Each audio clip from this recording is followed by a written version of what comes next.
Hello students, पिछली video में हमने रिटायरमेंट ऑफ ए पार्टनर की बात की थी और आज उसी चैप्टर का part death of A partner. जब किसी साझेदार की मृत्यु हो जाती है तो उसको भी लगभग वही सभी चीज़ें जो एक रिटायरमेंट पार्टनर को दी जाती हैं वो उसके कैपिटल अकाउंट में क्रेडिट और डेबिट की जाती हैं। और पेमेंट की जो बात है, रिटायरमेंट की कंडीशन में पेमेंट रिटायरमेंट पार्टनर को पे की जाती है या उसके लोन अकाउंट में ट्रांसफ़र की जाती है, लेकिन डेथ की कंडीशन में जो अमाउंट पे की जाती है या ट्रांसफ़र की जाती है वो डेथ पार्टनर के एग्जीक्यूटर के लोन अकाउंट में ट्रांसफ़र की जाती है। तो इसको टॉपिक वाइज पढ़ेंगे। Calculation of amount due to deceased partner. Deceased partner यानी कि जिस मृत्यु वाले साझेदार के लिए क्या क्या अमाउंट ड्यू होती हैं उसकी कैलकुलेशन में वही profit on revolution credit side में पार्टनर्स कैपिटल अकाउंट के, अनडिस्ट्रीब्यूटेड प्रॉफिट लॉस, गुडविल में उसका शेयर, उसकी salary, interest on capital, other remuneration कोई है, और जॉइंट लाइफ पॉलिसी यदि फर्म ने ले रखी थी तो उसमें उसका शेयर क्रेडिट साइड में आएगा। डेबिट साइड में drawing, interest on drawing, loss on evolution या कोई अनडिस्ट्रीब्यूटेड लॉस है वो, ये सभी आइटम उसके अकाउंट्स में आती हैं क्रेडिट और डेबिट साइड में। यही सब रिटायरमेंट के केस में भी होती थी। उसके बाद नंबर 2 पॉइंट आता है हमारा calculation of share of profit up to date of death. देखो, रिटायरमेंट की कंडीशन में तो ऐसा हो सकता है कि पार्टनर फाइनेंशियल डेट पर, जो हमारी फाइनेंशियल डेट है 31 दिसंबर या 31 मार्च, उसको रिटायरमेंट ले ले। हमारी फाइनेंशियल डेट है 31 दिसंबर सपोज करिए, और पार्टनर अक्टूबर या नवंबर में ही या जुलाई अगस्त में भी रिटायरमेंट के लिए कह रहा है तो हम उससे वेट करने के लिए बोल सकते हैं 31 दिसंबर तक, क्योंकि भाई जब भी फाइनेंशियल अकाउंट बनाए जाएंगे जब ही हिसाब हो जाएगा सारा, दो बार नहीं करना पड़ेगा। लेकिन डेथ की कंडीशन में ऐसा नहीं हो सकता। डेथ में तो बस डेथ हो ही जाएगी जब होनी होगी। तो लास्ट फाइनेंशियल ईयर, डेथ से जो पहले का फाइनेंशियल ईयर था हमारा, उसकी जो फाइनेंशियल बैलेंस शीट होगी या P&L अकाउंट्स होंगे, उस टाइम से लेकर डेथ की डेट तक जो कुछ भी प्रॉफिट या लॉस हुआ होगा उसमें भी डिसीज पार्टनर का शेयर होता है। तो उसको कैसे कैलकुलेट करते हैं बीच में ही, उसके लिए मेन 2 मेथड हैं, on the basis of time और on the basis of turnover और sales. On the basis of time में भी 2 सिचुएशन है, on the basis of last year profit, on the basis of, इसमें ये लास्ट ईयर प्रॉफिट लिख दिया, average profit आएगा यहाँ, on the basis of average profit.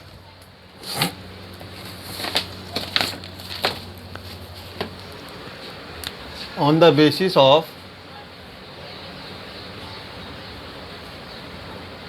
Average profit. तो on the basis of last year जो profit होगा ये तो क्वेश्चन में गिवन होगा, या एवरेज प्रॉफिट के बेस पर कैलकुलेशन हम कर रहे हैं। तो जैसे एवरेज प्रॉफिट हमने फर्स्ट चैप्टर में, पार्टनरशिप के फर्स्ट चैप्टर में गुडविल की कैलकुलेशन में सीखा था, एवरेज प्रॉफिट कैलकुलेट करना, बिल्कुल सेम टू सेम उसी टाइप से एवरेज प्रॉफिट कैलकुलेट कर लेंगे। फिर दोनों ही सिचुएशन में सेम प्रोसीजर होता है। क्या? Profit of firm from last financial date up to date of death, मृत्यु की तिथि तक, लास्ट फाइनेंशियल डेट से लेकर 31 दिसंबर से जिस दिन भी डेट हुई, मतलब डेथ हुई है उसकी, उस डेट तक का प्रॉफिट कैलकुलेट होगा। पहले फर्म का प्रॉफिट, सपोज करिए डेट हुई, जो डेथ हुई है उसकी वो डेट है आपकी 31 मई और 31 दिसंबर फाइनेंशियल डेट थी, तो 5 मंथ हो गए, जनवरी, फरवरी, मार्च, अप्रैल और मई। तो लास्ट ईयर प्रॉफिट या एवरेज प्रॉफिट जिसके भी बेस पर हम कैलकुलेशन कर रहे हैं, इंटू 5 मंथ अपॉन 12 मंथ, और यदि डेज में काउंट कर रहे हैं तो ऊपर डेज आ जाएंगे यहाँ टाइम पर, और नीचे 365, उससे हमारी फर्म का ये प्रॉफिट आ जाएगा उतने मंथ्स का। फिर डिक्रीज्ड पार्टनर्स प्रॉफिट, जिस पार्टनर की मृत्यु हुई है मर्द साझेदार का लाभ निकल जाएगा, प्रॉफिट इनटू जो भी यहाँ पे प्रॉफिट आएगा उस प्रॉफिट मल्टीप्लाई हिस रेशो, जो भी उसका रेशो है उसकी मल्टीप्लाई कर देंगे तो ये आ जाएगा। यदि इसी के बेस पर हम ये देखें on the basis of turnover और सेल, तो last year profit percentage on last year cell, पहले लास्ट ईयर की सेल के बेस पर देखेंगे कि पिछले साल जो हमारा प्रॉफिट हुआ था वो सेल का कितने परसेंट था, तो last year profit multiply 100 upon last year sale, तो जो भी परसेंटेज हमारी कैलकुलेट होकर आएगी। फिर profit on sale up to date of death, तो जो हमारे फाइनेंशियल जो डेट है हमारी उससे लेकर डेथ डेट तक जो प्रॉफिट या सेल है हमारी, पहले सेल की बात करते हैं, उस सेल पर जो प्रॉफिट इस परसेंटेज के अकॉर्डिंग कैलकुलेट कर लेंगे, वो सेल्स हमारी गिवन होगी। फाइनेंशियल डेट से लेकर डेथ की डेट तक की सेल गिवन होगी, सेल मल्टीप्लाई परसेंटेज ये वाली जो यहाँ फाइंड आउट होकर आएगी वो अपॉन 100, तो ये हमारी फर्म का प्रॉफिट आ जाएगा। फिर इसी टाइप से जैसे यहाँ कैलकुलेट किया था डिक्रीज पार्टनर्स प्रॉफिट, मर्द साझेदार का लाभ, प्रॉफिट इनटू हिज रेशो। फिर चाहे प्रॉफिट इस वाली मतलब मेथड से कैलकुलेट करें या इस वाले मेथड से कैलकुलेट करें, एंट्री दोनों ही केसेस में ये होगी, profit and loss account debit to deceased partners capital account, इसके लिए ये एंट्री होगी। उसके बाद मैंने अभी लास्ट में बताया कि मर्द साझेदार के जो कैपिटल अकाउंट और करंट अकाउंट का बैलेंस है वो उसके एग्जीक्यूटर के लोन अकाउंट में ट्रांसफ़र किया जाता है पहले, तो उसके लिए हम एंट्री करेंगे फॉर अमाउंट ड्यू टू डिक्रीज partner transferred to his executors loan account, तो डिक्रीज partners capital account debit to deceased partners executor loan account, ये इसकी एंट्री होगी। कल भी मैं मतलब लास्ट वीडियो में भी मैंने जॉइंट लाइफ पॉलिसी की बात बताई थी, उसमें कुछ एंट्रीज मैंने ओरली बताया था, आज मैंने वो एंट्री लिख दी है। जब हमका मतलब यहाँ पे फर्म इंश्योरेंस प्रीमियम पे करेगी, देखो जॉइंट लाइफ पॉलिसी की दो कंडीशन है, एक तो सरेंडर वैल्यू होती है, सरेंडर वैल्यू को कंडीशन तो मोस्टली रिटायरमेंट की कंडीशन में होती है, मैंने कल सरेंडर वैल्यू ही बताया था। सरेंडर वैल्यू पार्टनर रिटायर हो रहा है, पॉलिसी ले रखी है, उसमें उसका शेयर है, वो कहेगा भैया मेरा शेयर तो दो। भाई कंपनी हमने पॉलिसी ली 50,000 रुपीज़ की, 50,000 की जो पॉलिसी है हमारी वो 50,000 की पॉलिसी आफ्टर 10 ईयर्स 10 साल बाद कंप्लीट होगी। सपोज करिए पार्टनर आज बीच में रिटायरमेंट ले रहा है, तो हमें वो पॉलिसी सरेंडर करनी होगी पॉलिसी कंपनी के पास, तो उसकी सरेंडर वैल्यू हमें मिलेगी, जितनी हमने डिपॉजिट की होगी उतनी या उससे कुछ कम लेस परसेंटेज काट कर उसे सरेंडर वैल्यू बोलते हैं। वो सरेंडर वैल्यू मिलने के बाद वो ऑल पार्टनर्स में डिवाइड हो जाएगी, लेकिन डेथ की सिचुएशन में जितने अमाउंट की हमने पॉलिसी ली है वो पॉलिसी अमाउंट हमें रिसीव्ड हो जाएगी, फिर वो सभी पार्टनर्स में डिवाइड हो जाएगी। एंट्री सेम होगी दोनों केस में ही। पहले तो इंश्योरेंस प्रीमियम पे कर रहे हैं, यदि ये बात क्वेश्चन में गिवन है तो insurance premium account debit to cash और बैंक अकाउंट, फिर इंश्योरेंस प्रीमियम को हम P&L अकाउंट में ट्रांसफ़र करेंगे, तो profit and loss account debit to insurance premium account.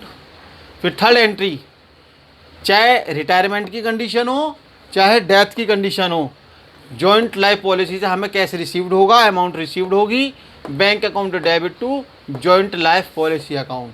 फिर दोनों ही केसेस में हम जॉइंट लाइफ पॉलिसी को ट्रांसफ़र कर देंगे पार्टनर्स कैपिटल अकाउंट में, तो joint life policy account debit to partners capital account. Total partnership के थर्ड चैप्टर में यही था, लेकिन एक चीज़ और कभी कभी वो करवा लेता है शॉर्ट क्वेश्चन में, चाहे रिटायरमेंट की कंडीशन हो या डेथ की कंडीशन हो, क्या करा लेता है, लोन अकाउंट। सपोज करिए कैश पेमेंट नहीं दिया, लॉस में लोन अकाउंट में ट्रांसफ़र करा दिया उसने पैसा उसका, और क्वेश्चन में बोल रहा है कि उसका जो लोन है वो 3 इक्वल इंस्टॉलमेंट में या 4 इक्वल इंस्टॉलमेंट में पे किया जाएगा, और उस पर एवरी ईयर इतने % इंटरेस्ट 5%, 6%, 8% जो भी वो क्वेश्चन में बोल रहा है हमसे, वो इंटरेस्ट पे किया जाएगा। तो दोनों ही सिचुएशन में जो लोन अकाउंट बनाया जाएगा वो इस टाइप से बनाया जाएगा, रिटायरिंग पार्टनर्स लोन अकाउंट और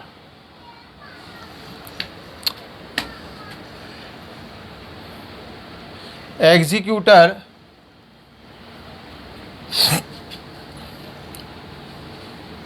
ऑफ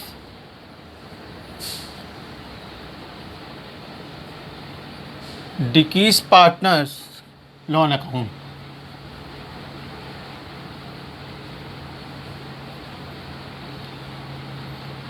लोन अकाउंट दोनों ही सिचुएशन में ये हमसे लोन अकाउंट बनवाया जा सकता है। इसके लिए वही लाइनिंग होगी जैसे अकाउंट्स में होती है, वही लाइनिंग हम यहाँ करेंगे। फर्स्ट कॉलम डेट का,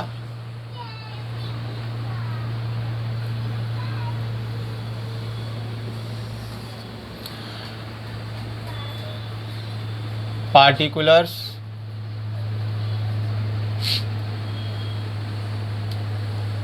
और यदि एलएफ का कॉलम भी बनाना चाहें तो एलएफ का कॉलम, फिर अमाउंट,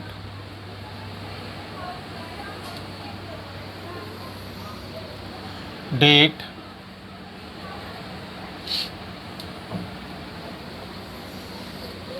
पार्टिकुलर्स,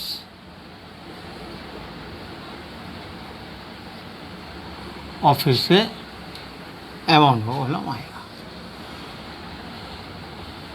तो सबसे पहले जो अभी हमने एंट्री की थी ट्रांसफ़र करने की कैपिटल अकाउंट से लोन अकाउंट में ट्रांसफ़र करने की, चाहे रिटायरिंग पार्टनर का लोन अकाउंट हो, चाहे एग्जीक्यूटर ऑफ डिकीज पार्टनर्स लोन अकाउंट हो, तो दोनों ही सिचुएशन में यदि हमने यहाँ पर by retiring partners capital account से ट्रांसफ़र किया है तो उसका कैपिटल अकाउंट, और यदि हमने डिकीज पार्टनर के कैपिटल अकाउंट से ट्रांसफ़र किया है तो डिकीज पार्टनर्स कैपिटल अकाउंट, दोनों में से किसी भी का हो इस टाइप से लिखा जाएगा। उसके बाद जो भी अमाउंट होगा, सपोज करिए 30,000 का अमाउंट है तो यहाँ 30,000 रुपीज़ लिख दिया जाएगा, और 3 इक्वल इंस्टॉलमेंट कह रहा है तो 3 से डिवाइड करेंगे तो 10,000 रुपीज़ की इंस्टॉलमेंट हो गई ईच इंस्टॉलमेंट जो है। अब इस पर इंटरेस्ट की जो एंट्री होगी ईच ईयर, तो इंटरेस्ट अकाउंट डेबिट टू जो भी कंडीशन है, रिटायरिंग की कंडीशन है या डेथ की है, मैं आर एंड डी दोनों लिख दिया है इसीलिए, या आर और डी शॉर्टकट में, partners loan account, partners loan account, ये एंट्री होगी इसकी। फिर यदि वो हमसे एंट्री करा रहा है तो इसको P&L में भी ट्रांसफ़र किया जाएगा, तो profit and loss account debit to interest account. लेकिन मोस्टली एंट्री कराता नहीं है, मोस्टली हमसे ये लेजर ही बनवाता है, अकाउंट ही बनवाता है। तो इस इंटरेस्ट की पोस्टिंग इस साइड आ जाएगी बाय इंटरेस्ट अकाउंट। तो इस 30,000 का सपोज करिए जो परसेंटेज है 5% है, इंटरेस्ट का जो रेट है, रेट ऑफ इंटरेस्ट 5% है, तो 30,000 का 5% 1,500 रुपीज़ यहाँ आ जाएगा। उसके बाद टू बैंक अकाउंट या कैश अकाउंट, कुछ भी लिख सकते हैं, जो भी हमारा उस क्वेश्चन में गिवन है। तो यहाँ पर आएगा, यदि हम इसकी एंट्री करते हैं तो एंट्री में आ जाएगा रिटायरिंग और डिकीज्ड पार्टनर्स,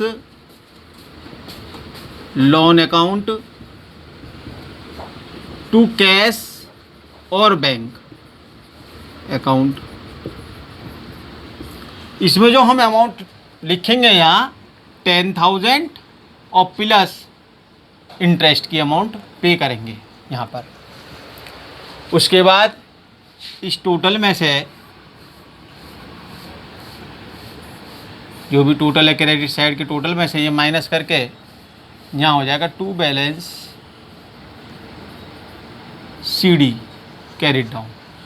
फिर नेक्स्ट डेट पर यहाँ यदि हम एक ही ईयर में 2 इंस्टॉलमेंट पे कर रहे हैं तो एक ही ईयर में 2 इंस्टॉलमेंट पे करने के लिए यहाँ पर दोबारा से इंटरेस्ट आ जाएगा बाय इंटरेस्ट अकाउंट, फिर दूसरी इंस्टॉलमेंट पे करेंगे यहाँ टू कैश और बैंक अकाउंट, फिर CDBD होगा।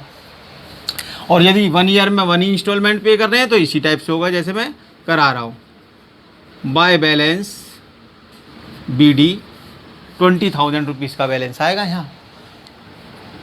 ठीक, यदि इस वाले एग्जाम्पल को हम लेकर चल रहे हैं, फिर इसी टाइप से बाय इंटरेस्ट अकाउंट दोबारा से। तो अब जो इंटरेस्ट कैलकुलेट करेंगे हम इस 20,000 का 5%, ठीक है, जो भी अमाउंट आएगा 1,000 और उसको यहाँ लिख देंगे। फिर से वही एंट्री टू बैंक और cash account, to balance CD,